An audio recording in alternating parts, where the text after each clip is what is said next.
¿qué es el voto? El voto es un elemento esencial de la democracia. Es decir, es la base donde se asienta el gobierno del pueblo.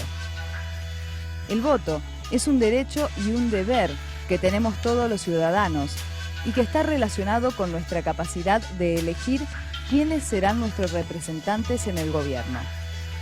El voto activo es muy importante porque es nuestra forma de expresar nuestras preferencias políticas en un sistema democrático. Sin voto, no hay democracia. La Constitución Nacional dice que cada una de las provincias se dan sus propias instituciones locales y se rigen por ellas. ¿Y Córdoba? ¿Cómo eligió a sus representantes a través de la historia? Desde 1821 hasta el año 1855, el voto activo era censitario, cantado y restringido. Solamente votaban los vecinos. ¿Y cuál era el considerado vecino? Aquel que estaba casado y tenía casa fundada y un trabajo. O sea, era aquel que estaba asentado económica y socialmente. Es decir, que solo podían votar las personas que tenían una determinada renta anual o alguna propiedad.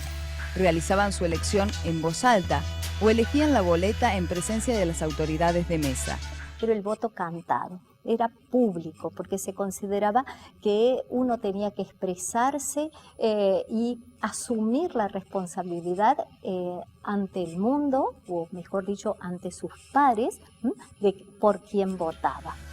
No podían votar los menores de 18 años, los dementes, los esclavos, empleados domésticos y mujeres. En síntesis, era un voto restrictivo. No todas las personas podían elegir a sus gobernantes. Con la Constitución de Córdoba del año 1855, se estableció que el voto activo era universal, aunque solo masculino. Votaban los hombres mayores de 21 años, nativos o naturalizados, y que quisieran y lograran inscribirse en el padrón.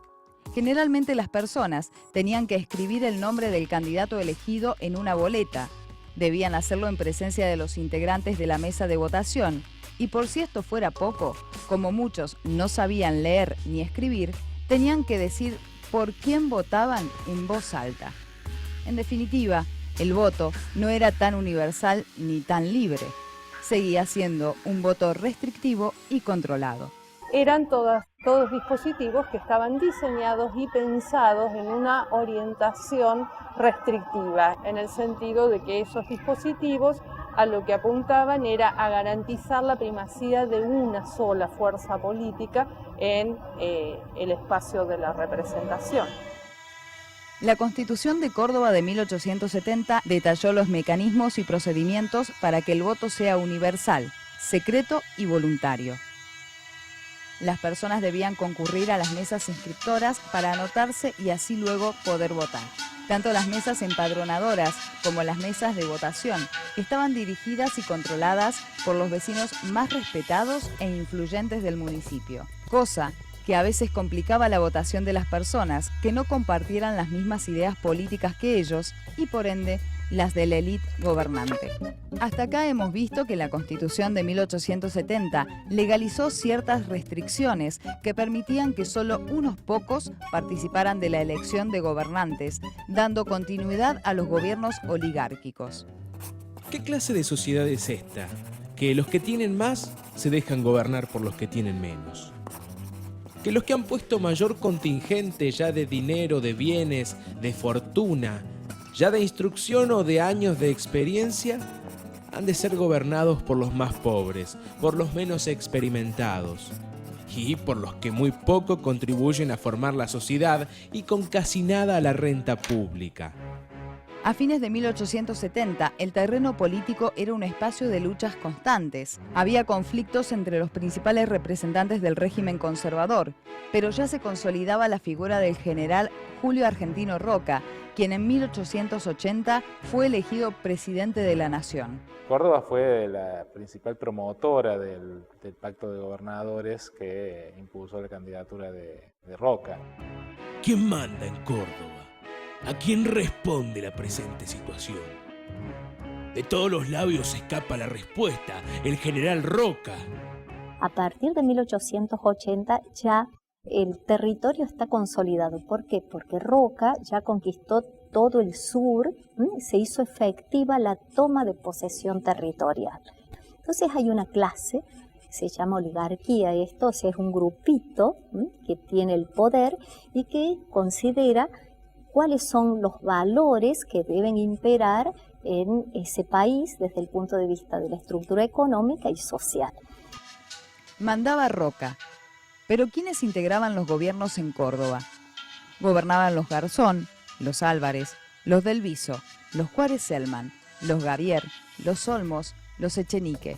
Una élite gobernante, una élite que se caracterizaba por ser conservadora y oligárquica. Era una élite política que se construía a partir de los sectores socioeconómicos dominantes, ¿no es cierto?, de la provincia y particularmente de la ciudad.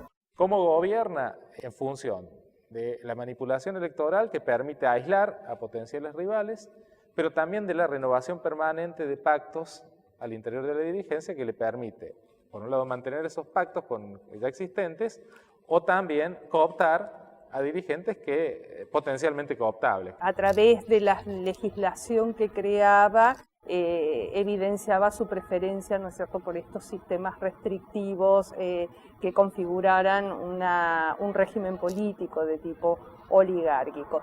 Siempre los gobiernos se formaron en función del fraude. Lo que ocurre a partir de 1880 es una concentración una fuerte concentración de los recursos con los cuales se pueden manipular comicios en manos del gobierno nacional aliado a la gran mayoría de los gobiernos provinciales. En cuanto a los partidos, a partir de 1880 existían el PAN, el Partido Autonomista Nacional, que ganaba las elecciones con el 99% de los votos, y la oposición, que en realidad era un desprendimiento del PAN, denominada Club Libertad. Dentro de poco tiempo, casi todos los departamentos estarán gobernados por personas de mi confianza, con quienes podré hacer lo que se me dé la gana. Siento no tener unos 100 hermanos distribuidos en toda la provincia para colocarles en condiciones electorales. Hablar de partidos en esta etapa, o sea, no es hablar de partidos en sentido moderno. Son acuerdos de élites que se constituyen ante diferentes elecciones para garantizar la sucesión presidencial. Como vimos hasta acá, este tipo de gobierno restringía la incorporación de los partidos opositores, como el radicalismo y el socialismo en las instituciones representativas. El Partido Radical en Córdoba, hasta la puesta en práctica de la ley Sáenz Peña, es un partido que está debilitado y desestructurado a nivel provincial. Pero en el año 1906, algo comenzó a cambiar en el país. Luego de la muerte del presidente Manuel Quintana, asumió la presidencia de la Nación el cordobés José Figueroa Alcorta, quien se diferenció de los presidentes anteriores por tener un proyecto reformista. El proyecto de Figueroa Alcorta va a ser, de alguna manera, destruir esa maquinaria que respondía al general Roca, y de esa forma va a abrir un camino distinto dentro de lo que es el régimen oligárquico mismo, pero un camino donde preveía reformas electorales, preveía participación y, sobre todo, dejar sin efecto este manejo de lo que era el general Roca y su Partido Autonomista Nacional. Al año siguiente es elegido gobernador de Córdoba José Ortiz y Herrera, del PAN, pero con las ideas conservadoras de siempre. La nación progresaba, Córdoba se estancaba. Ortiz Herrera es como una figura de unidad en un momento de convergencia. Me pasa que esa convergencia dura poco, porque los roquistas no van a estar de acuerdo con lo que Figueroa está haciendo a nivel nacional, ni los figueroístas van a querer detener la ofensiva contra el poder roquista. Entonces, esta alianza dura muy poco. Y cuando esta alianza se rompe, Ortiz y Herrera se define como lo que es claramente como un roquista. Cuando es sin retorno que este pacto se rompe, el figueroísmo va a apostar a la intervención federal.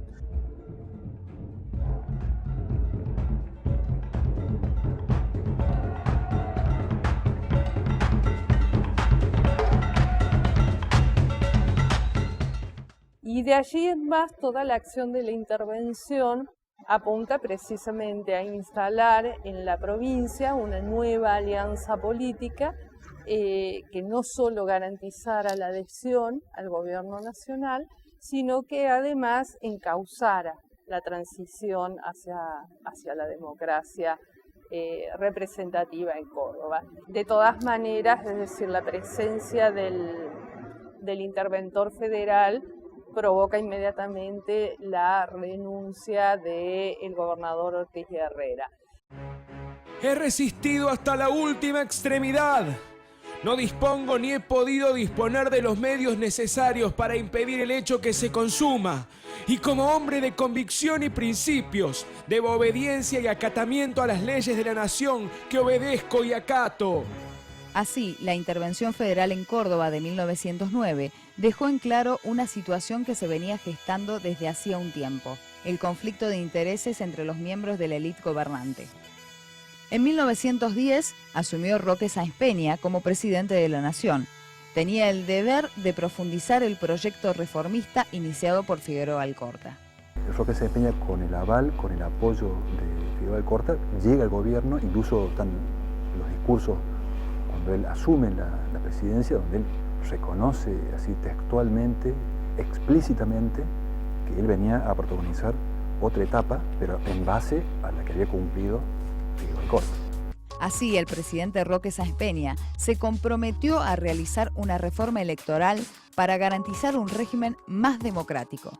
Una reforma electoral que cambió la historia de Córdoba y del país, y que se conoció con su nombre, la Ley Sáenz Peña.